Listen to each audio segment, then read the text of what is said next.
யுஎஸோட president வந்து ஒரு announcement கொடுத்துருக்காரு. இந்திய பொருட்களுக்கு மீதான வரியை அந்த நாடு வந்து 26-27% வரை உயர்த்தி இருப்பதாக அறிவிச்சிருக்காங்க.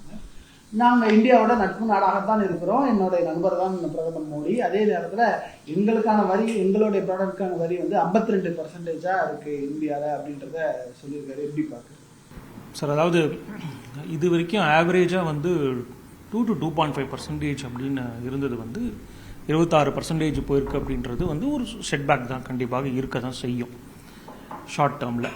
ஆனால் லாங் டேர்மில் பார்த்தீங்க அப்படின்னா நம்மளுக்கு இது வந்து ஒரு ஆப்பர்ச்சுனிட்டியாக நம்ம பார்த்து இந்தியன் கவர்மெண்ட் வந்து பவுன்ஸ் பேக் உடனே பண்ணி சில சேஞ்சஸ் இன் ஸ்ட்ராட்டஜிக் பாலிசியில் கொண்டு வந்து நம்ம இது வந்து ஆல்ரெடி ப்ரமோட் பண்ணக்கூடிய மேக் இன் இந்தியா, ஆத்ம நிர்பர் பாரத், அந்த பாலிசியை இன்னும் ஸ்ட்ராங் பண்ணி நம்ம ஸ்ட்ரென்தன் அடைகிறதுக்கு நிறையா வாய்ப்புகள் இருக்குது அப்படின்றது தான் நம்ம இதை எடுத்துக்கணும்.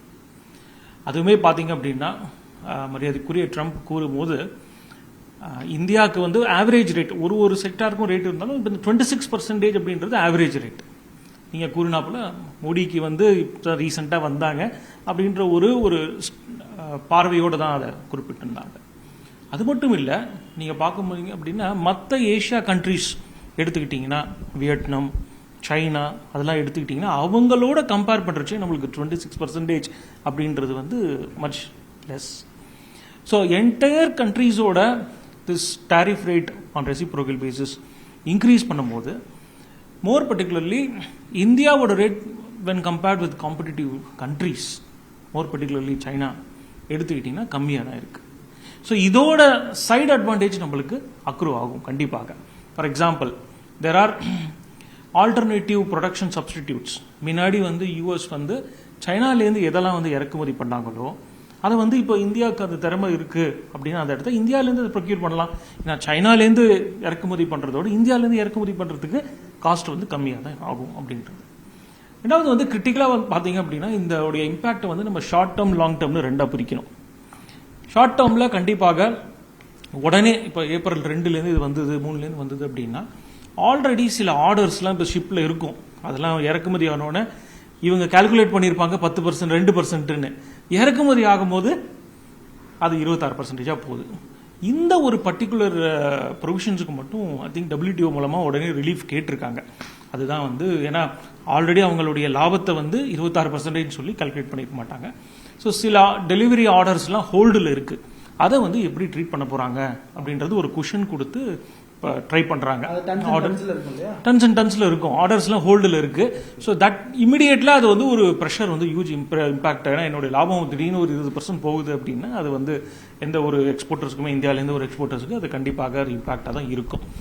அது ஒன்று. அதே மாதிரி ரெண்டாவது வந்து பார்த்தீங்கன்னா இந்தியாவோட ஜிடிபி, அதாவது கண்டிப்பாக வந்து ஒரு ஷார்ட் டேர்மில் வந்து நம்மளுடைய மேஜர் எக்ஸ்போர்ட்ஸ் ஐடி பிஸ்னஸ் அதோடைய யூஎஸ்க்கு தான் நம்மளுக்கு வந்து சப்ஸ்டான்ஷியல் எக்ஸ்போர்ட்ஸ் பண்ணுறோம். அது வந்து பார்த்தீங்கன்னா கண்டிப்பாக ஒரு ஜிடிபியில் ஒரு ஸ்மால் இம்பாக்ட் இருக்கும்.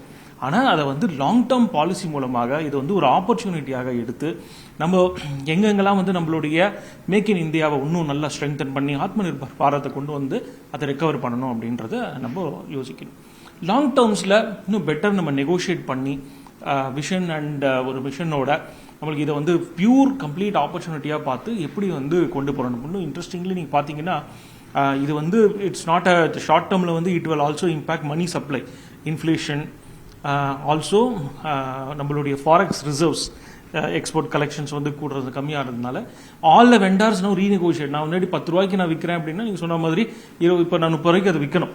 அப்போ தான் என்னுடைய காஸ்ட் வந்து ரெக்கவர் ஆகும். இது எல்லாமே நான் இப்போ ரீநெகோஷியேட் பண்ணணும். இந்தியன் டெக்ஸ்டைல், இங்கேருந்து ஒரு எக்ஸ்போர்ட் பண்ணுறக்கூடிய டெக்ஸ்டைல் நீங்கள் திருப்பூர் அந்த பெல்ட்லாம் எடுத்தீங்க அப்படின்னா எல்லா வெண்டார்ஸும் இப்போ நம்ம வந்து pursuant this they have to rework the cost. இல்லை அது வந்து அங்கே டேக்ஸ் ஏற்றதுனால இங்கே உள்ள மூலப்பொருள்லேருந்து எல்லாம் இன்க்ரீஸ் ஆகிறதுக்கான வாய்ப்புகளும் இருக்காது. ஏன்னா சில ப்ராடக்ட்ஸ் வந்து நம்ம இருக்குது. இப்போ வந்து இன்ஜினியரிங் மாதிரியான சில ஐட்டம்ஸுக்கெலாம் வந்து நம்ம இங்கே இம்போர்ட் பண்ணி எப்படி பண்ணுவோம் அப்படின்னா பார்த்தீங்கன்னா majority of the cars and other மேனுஃபேக்சரர்ஸ்க்கு வந்து கம்ப்ளீட் பார்ட்டை இங்கே இம்போர்ட் பண்ணி இங்கே அசம்பிள் தான் பண்ணுறோம் சில இடத்துல. இப்போ அதோட வரிகளும் இதில் கூடும் கண்டிப்பாக. ஸோ அதனால வந்து உங்களுக்கு ஷார்ட் டேர்மில் வந்து இப்போ all of parties have to negotiate their price again. Textile, apparels, engineering, machinery engineering எல்லா செக்டார்ஸ்லையும் வந்து they will be a complete revamp. ஆனால் தேங்க்ஃபுல்லி பார்த்தீங்க அப்படின்னா வித் குட் பர்ஃபார்மன்ஸ் நம்ம கிட்டத்தட்ட 600 பில்லியன் ஃபாரெக்ஸ் ரிசர்வ்ஸ் வச்சுட்டு இருக்கோம் இன்னைக்கு. ஸோ அதனால ஈவன் இதனால ஒரு பாலிசி இம்பாக்ட்னால நம்மளுக்கு ஃபாரெக்ஸ் ரிசர்வ்ஸ் கம்மியானா கூட இந்தோட சேவிங்ஸை வந்து நம்மளுக்கு ஆமாம், ஃபினான்ஸ் மினிஸ்டர் கூட ஒரு வாரம் முன்னாடி நம்மளுடைய இந்தியா ஃபாரெக்ஸ் ரிசர்வ்ஸ் பற்றி ஒரு குறிப்பிட்டிருந்தாங்க. பட் நம்ம வெல் குஷன்டு சேவிங்ஸோட $600 பில்லியன் இருக்கும் ஃபாரெக்ஸ் ரிசர்வ்ஸில். இந்த ஒரு ஃப்ளக்சுவேஷன் டெம்பரரி அந்த ரிசர்வ்ஸில் நம்மளுக்கு கண்டிப்பாக அந்த சேவிங்ஸ் வந்து இருக்கும். ஸோ இதை வந்து ஒரு செட்பேக்காக பார்க்காம நம்ம லாங் டேர்ம் ஸ்ட்ராட்டஜியில் இதை வந்து எப்படி ஆப்பர்ச்சுனிட்டியாக மாற்றி இந்தியாவை ஒரு விக்ஷித் பாரத், ஒரு வல்லரசாக கொண்டு போகக்கூடிய ஒரு எதிர்நோக்கோடு நம்ம பார்க்கணும் அப்படின்றத நான் தெரிவிச்சேன்.